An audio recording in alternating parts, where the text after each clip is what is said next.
Assalamualaikum warahmatullahi wabarakatuh. Semangat pagi anak-anak. Baik, saya akan memberikan beberapa penjelasan terkait dengan pemahaman awal kalian tentang ilmu pengetahuan perundang-undangan.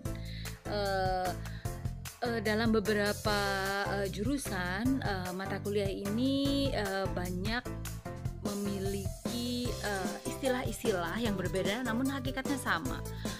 Pada prodi Ahwalus Sahsiyah, mata kuliah ini disajikan dalam konsep hukum dan perundang-undangan.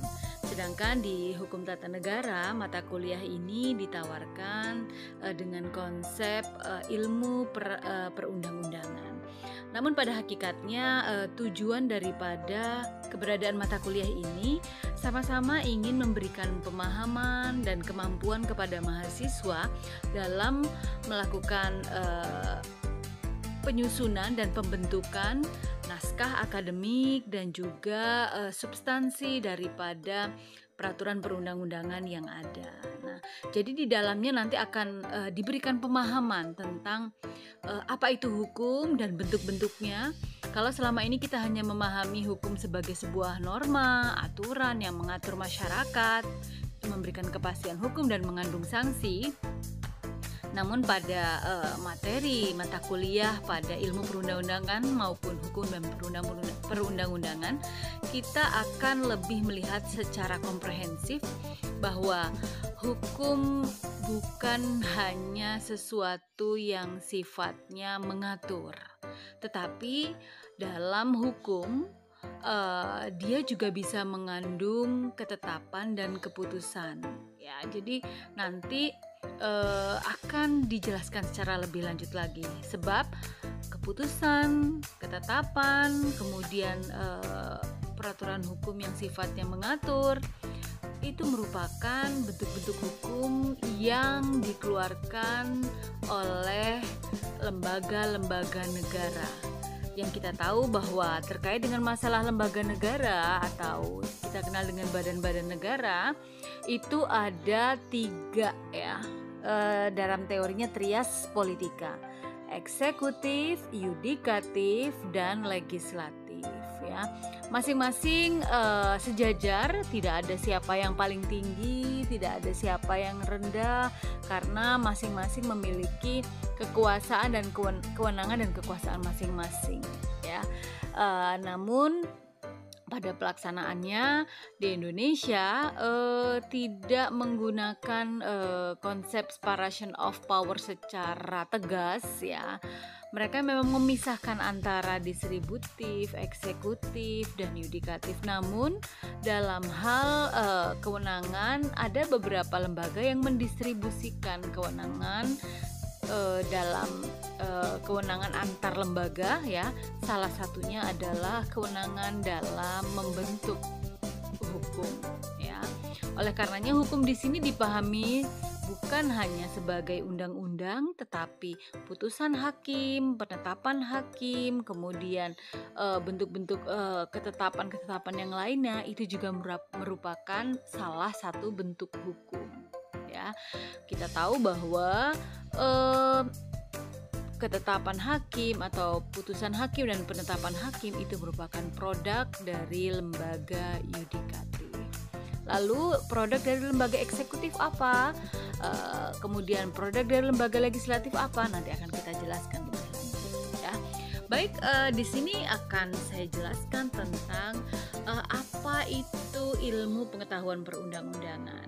Jadi dalam berbagai konsep di sini pada slide ini kalian bisa melihat nanti ada beberapa pengertian dan pemahaman tentang apa yang disebut dengan ilmu pengetahuan perundang-undangan. Ini ilmu pengetahuan perundang-undangan ini merupakan terjemahan dari Gesetzgebungs ya. Jadi Gesetzgebungswissenschaft adalah suatu cabang ilmu baru yang mula-mula berkembang di Eropa Barat, terutama negara-negara dengan berbahasa Jerman.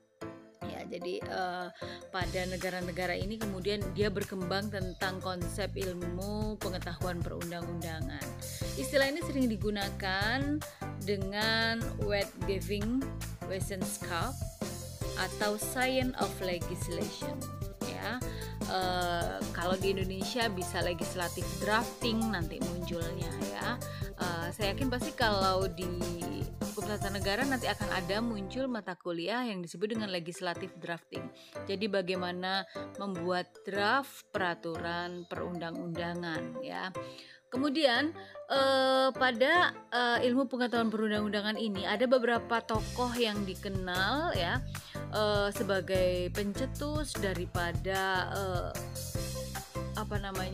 ilmu perundang-undangan ini ya. Jadi karena dia sering dipakai, ini merupakan cabang ilmu baru, maka siapa saja orang yang memunculkan ya secara dunia, Peter Noll dan Jürgen Roding, dia mengenalkan ilmu perundang-undangan dengan istilah Gesetzgebungslehr.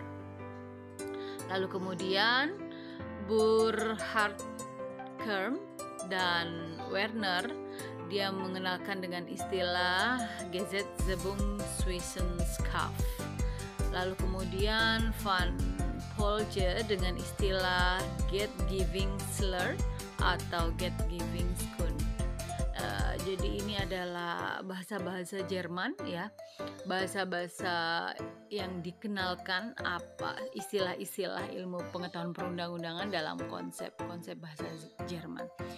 Di Indonesia ilmu pengetahuan perundang-undangan itu dikenalkan oleh Hamid S. At-Tamimi dengan istilah ilmu pengetahuan perundang-undangan. Jadi versi Indonesia yang mengenalkan itu adalah Hamid S. Tamimi dengan istilah ilmu pengetahuan perundang-undangan. Ini bisa kalian baca tentang bagaimana Burkhard itu memberikan pemahaman tentang ilmu pengetahuan perundang-undangan. Jadi menurutnya bahwa ilmu pengetahuan ini akan berisi tentang pembentukan peraturan negara yang merupakan ilmu yang bersifat interdisipliner. Oleh karenanya di Indonesia kemudian lebih menjelaskan, lebih menekankan bahwa pada ilmu pengetahuan perundang-undangan itu akan sangat terkait sekali dengan aspek politik dan aspek sosiologis ya.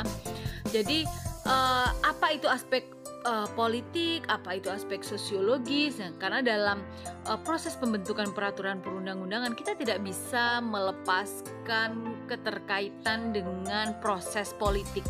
Proses pembentukan peraturan perundang-undangan ini merupakan proses politik di mana di dalamnya akan didiskusikan bersama-sama tentang kepentingan-kepentingan rakyat atas nama keadilan. Sehingga apa yang nanti dirumuskan itu merupakan suara rakyat dan suara bangsa ya. Sehingga kalau pada aspek politiknya kita lebih melihat kepada bagaimana proses pembentukannya. Kalau pada proses substansinya bahwa hukum atau peraturan perundang-undangan adalah suara rakyat, itu merupakan aspek sosiologisnya.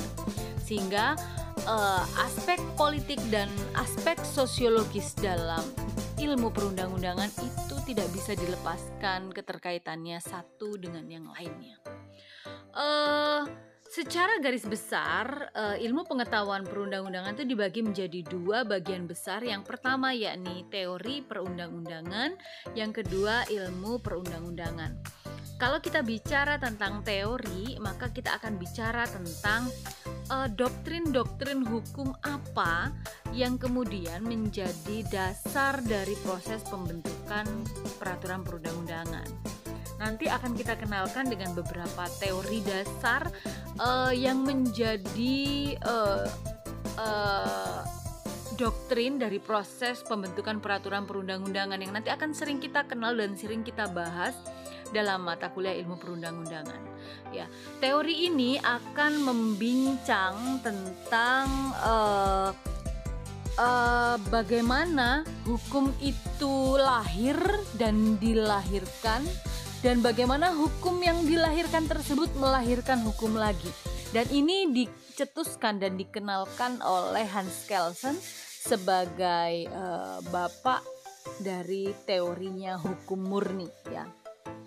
Lalu kemudian ilmu pengetahuan, ilmu perundang-undangan di sini lebih kepada proses acts atau action atau perbuatan dari lembaga yang punya kewenangan untuk membentuk peraturan perundang-undangan.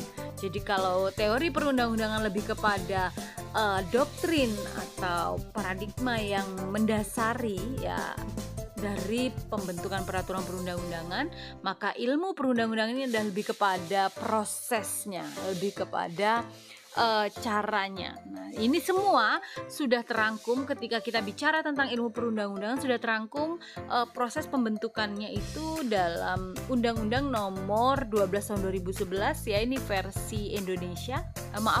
Undang-Undang Nomor 11 Tahun 2012 ya, ini kita bisa lihat di negara Indonesia yang sebelumnya ini diatur di dalam Undang-Undang Nomor 10 Tahun 2004 ya. Jadi bisa kita lihat dari pasal proses pembentukan bentuk-bentuk peraturan perundang-undangan yang kemudian juga akan disajikan beberapa teknik dan tata cara pembentukan peraturan perundang-undangan sesuai dengan jenis-jenisnya ya. Jadi ini merupakan kitab suci daripada mata kuliah ilmu perundang-undangan, jadi kalian wajib punya, yang sudah saya share juga di dalam buku ajar yang pada beberapa pertemuan yang lalu.